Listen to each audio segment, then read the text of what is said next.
Pada saat kecil dulu saya hanya melihat dari teman-teman yang bisa berenang. Ketika mereka lompat dari jembatan dengan air yang begitu deras, saya pengen bisa berenang seperti mereka.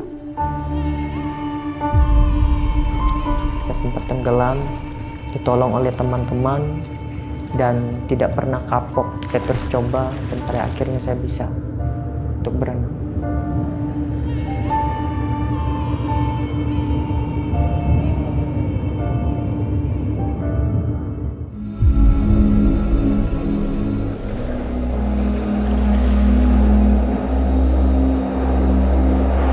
Saya waktu itu mulai agak sedikit minder untuk keluar, untuk bergaul dengan teman-teman yang lain. Karena saya sudah sadar bahwa saya memiliki keterbatasan fisik dengan teman-teman.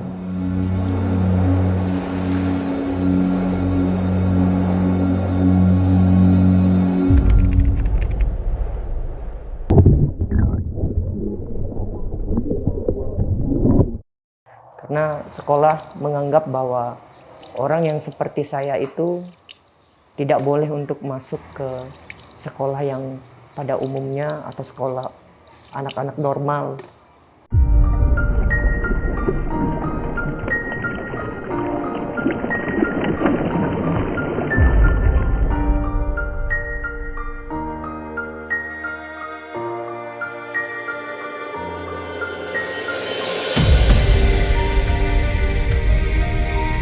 Saya memang terlahir dalam kondisi fisik yang terbatas. Namun saya tidak menyerah dengan kondisi yang ada.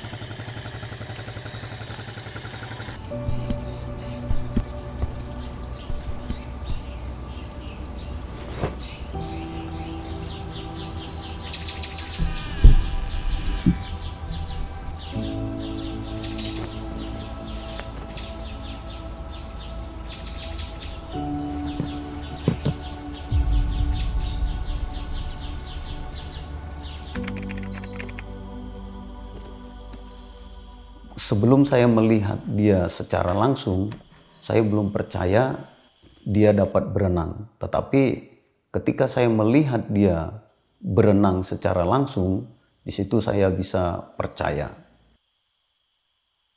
Dan dia menyelam, dia ambil pasir itu dari dasar sungai, langsung dia muncul ke permukaan. Di situ saya yakin sekali bahwa dia memang bisa berenang.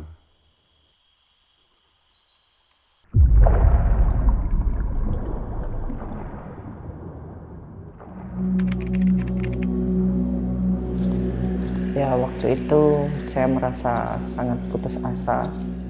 Sampai teman-teman saya membuli saya. Itu saya masih kelas 2 SD.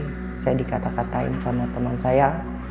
Saya pernah dibilang bahwa saya nggak punya tangan dan nggak punya kaki.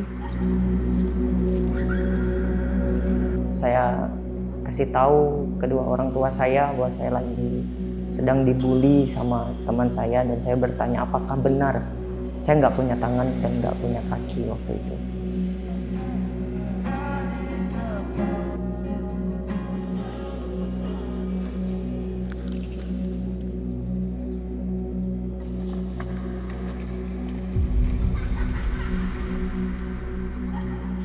Ya, waktu itu respon dari orang tua bilang bahwa saya memang nggak punya tangan waktu itu. Tapi kamu dilahirkan dengan sangat istimewa. Kamu dilahirkan bukan sebuah kebetulan, tetapi ada sebuah rencana yang sangat indah yang akan ditunjukkan melalui hidup kamu.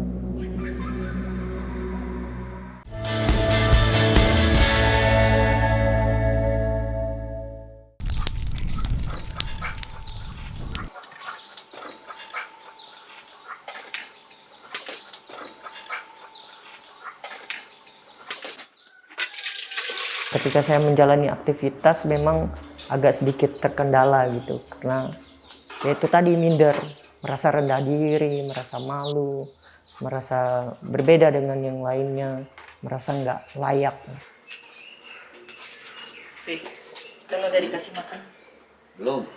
Ya udah kasih makan. Terus saya merasa minder, usia saya 10 sampai 15 tahun.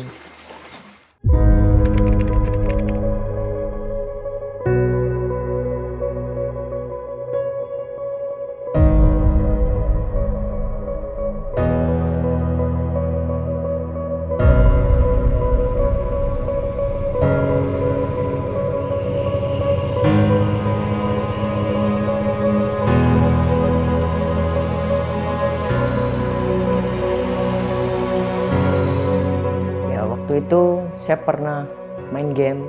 Ketika saya sedang main game, tiba-tiba abang saya merebut mouse dari tangan saya ketika saya sedang keasikan main game ya. Itu dia ambil mouse itu dari tangan saya marah dan saya kesal sama dia. Karena badannya besar dan tinggi, saya kecil dan pendek, saya nggak bisa melawan apa-apa gitu. Dan di situ saya kesal, saya nangis. Di situ saya merasa dendam, saya menyimpan kepahitan yang sangat dalam. Sampai saya besar, saya masih ingat hal itu.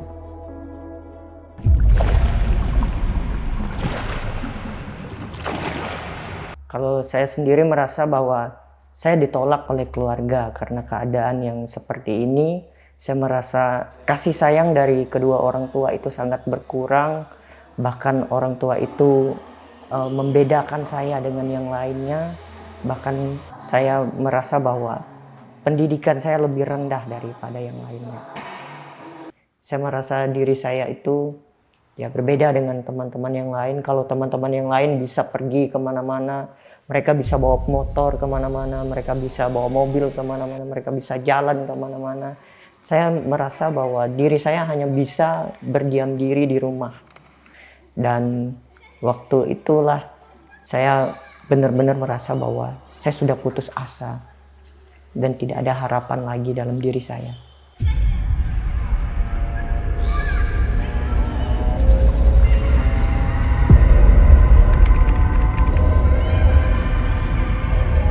Ya, disitulah sempat terpikir bahwa saya sudah benar-benar di titik terendah, bahwa saya harus mengakhiri hidup saya.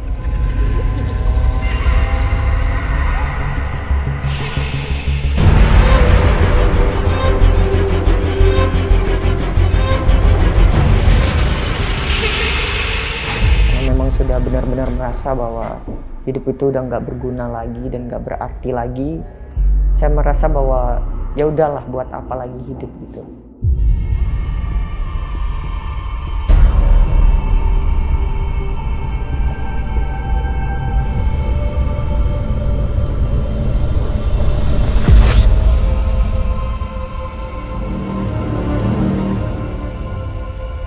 Ketika mau bunuh diri itu, suara hati itu muncul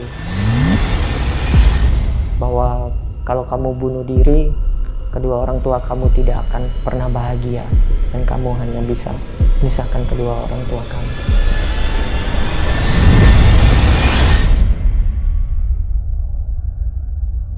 Orang tua saya, saudara saya tidak pernah tahu apa yang saya alami.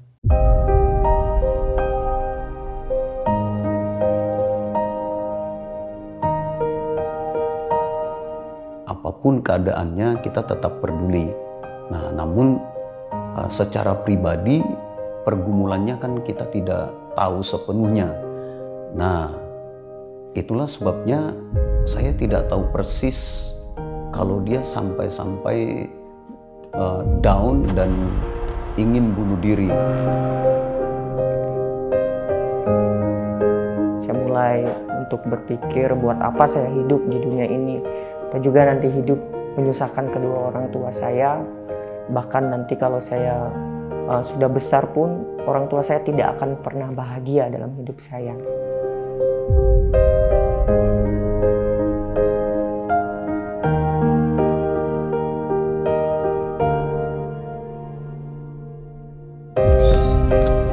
secara manusia kita tidak dapat berbuat banyak, tetapi secara spirit atau doa yang kita panjatkan kepada Tuhan, itulah satu-satunya yang bisa meluluhkan hatinya.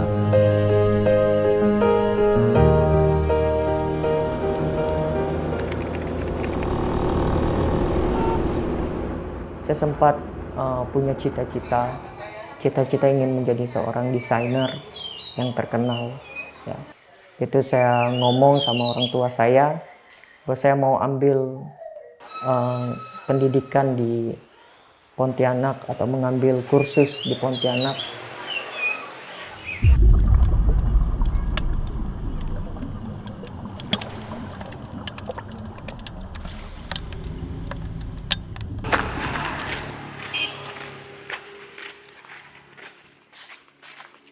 Waktu saya selesai mengambil kursus, saya pulang ke kampung, saya buka cuci cetak foto. Tidak lama, hanya beberapa bulan kemudian, karena memang di kampung kami sangat belum dikenal dengan cuci cetak foto, jadi pada akhirnya saya tutup.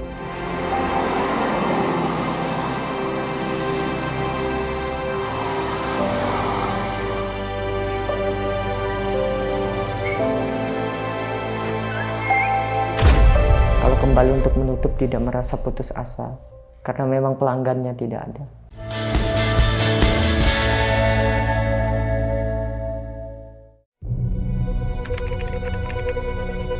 Saya mencari kemampuan yang lain. Saya coba untuk merantau ke Pontianak untuk mencari pekerjaan, karena kalau di kampung itu kalau untuk buka usaha saya pikir belum bisa.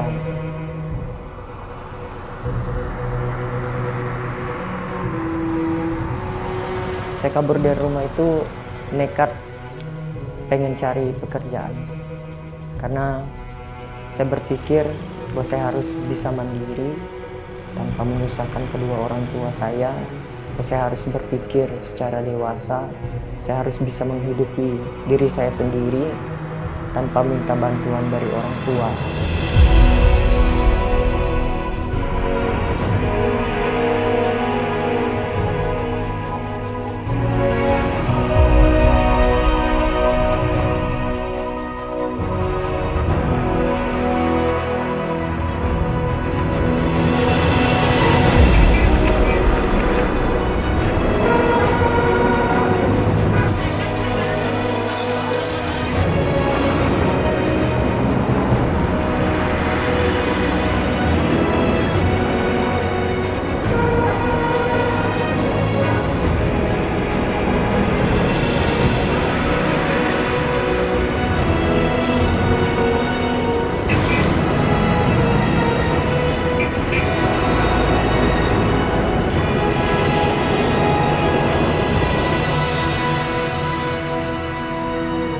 Saya mencari pekerjaan itu, saya tahunya waktu saya sedang searching di internet. Saya cari di internet, saya dapat alamatnya, saya jumpai orangnya, saya bawa berkas-berkasnya. Pertama kali saya ditolak, lalu saya coba lagi untuk cari alamat yang lain atau pekerjaan yang lain.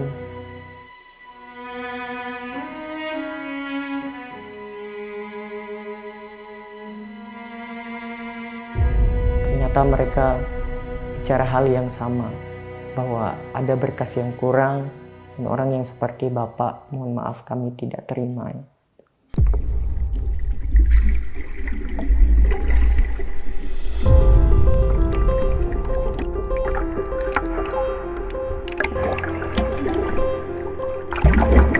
Saya pergi bersama dengan teman-teman saya ke kolam berenang. Waktu itu diajak oleh teman saya. Dia bilang, yuk kita pergi ke kolam renang, kita mau olahraga. Dia bilang, kamu bisa berenang nggak? Saya bilang, saya bisa berenang. Terus saya diajak pertama kali ke kolam renang Pontianak. bertemulah saya dengan seorang pelatih yang bernama Pak Sabli tentunya. Ketika itu saya sedang berenang, saya menyeberang kolam renang yang sepanjang 15 meter. Dia melihat saya, dan waktu saya naik dari kolam renang tersebut, dia menawarkan saya untuk dilatih.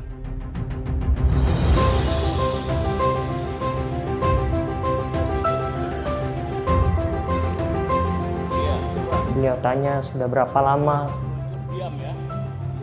bisa berenang. Saya jawab, saya sudah bisa berenang waktu saya masih kecil, usia 8 atau 10 tahun.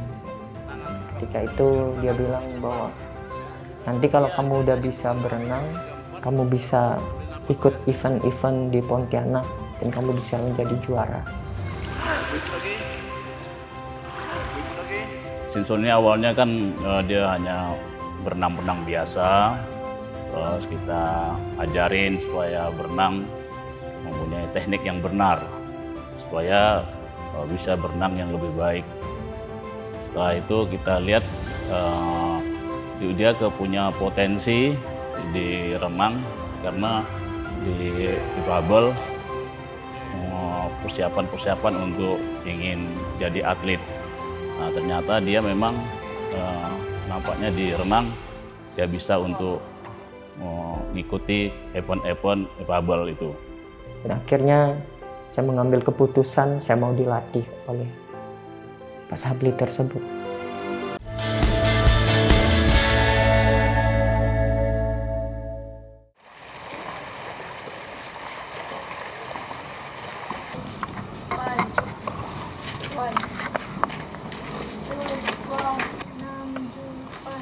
Berapa tahun kemudian dia latihan terus, kita usahakan, kita antar, kita jemput supaya mereka tetap latihan, karena tidak ada yang ngantar dia. Gitu.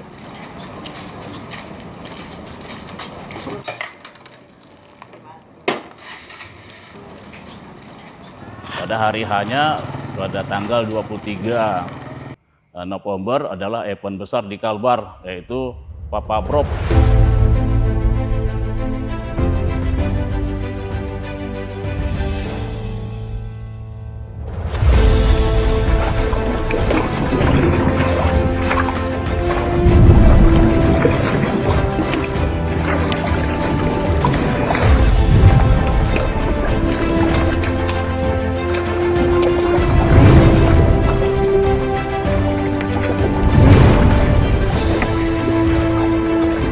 Karena saya percaya saat kita menekunin, menjalanin proses yang ada, pasti itu akan terjadi dalam diri kita.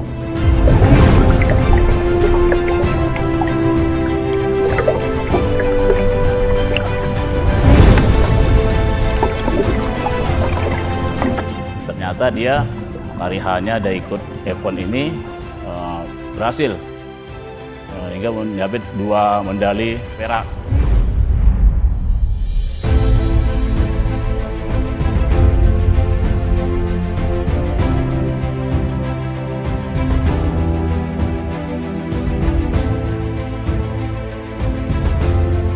Betapa bangganya Simpson dan juga anak didik saya sampai ke nasional juga mampu berprestasi.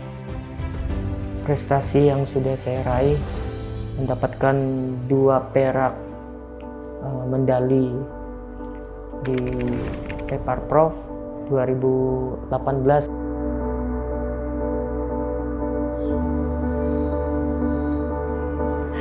Tahun 2019 dan juga mendapatkan 1 emas, 1 perak.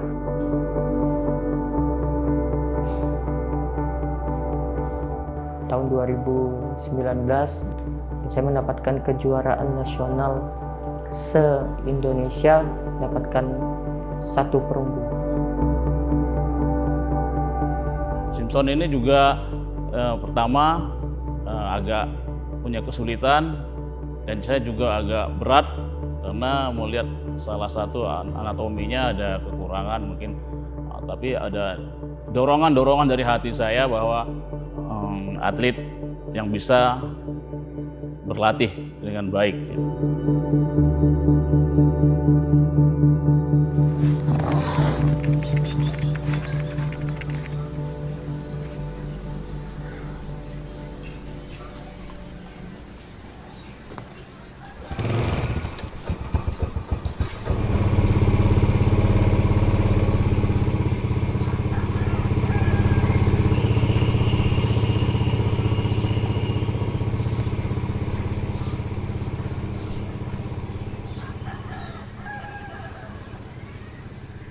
Saya yakin Simpson bisa sampai tingkat internasional. Melihat begitu kuat tekadnya, saya ingin Simpson bisa meraih mimpi-mimpinya.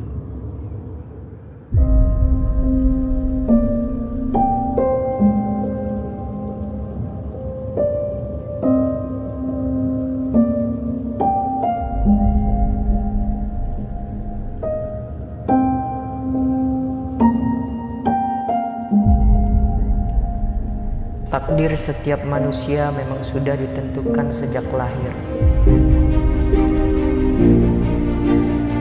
Dengan semangat dan tekad yang kuat, saya yakin dapat mengalahkan takdir.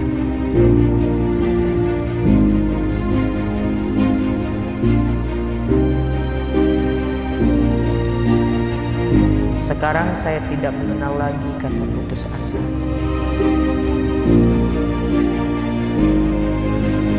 Tidak ada yang tidak bisa ketika kita masih di alam dunia. Tidak ada yang tidak mungkin ketika kita sudah tak kenal kata menyerah.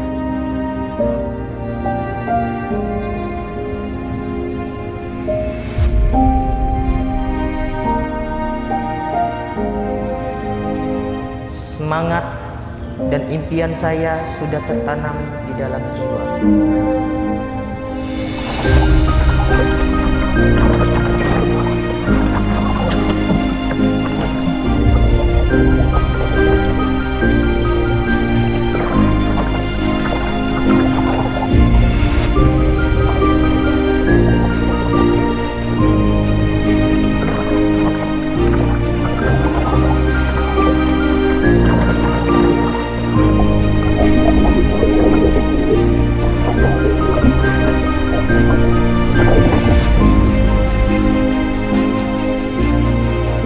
Mimpi saya ingin mengharumkan nama Indonesia ke tingkat dunia.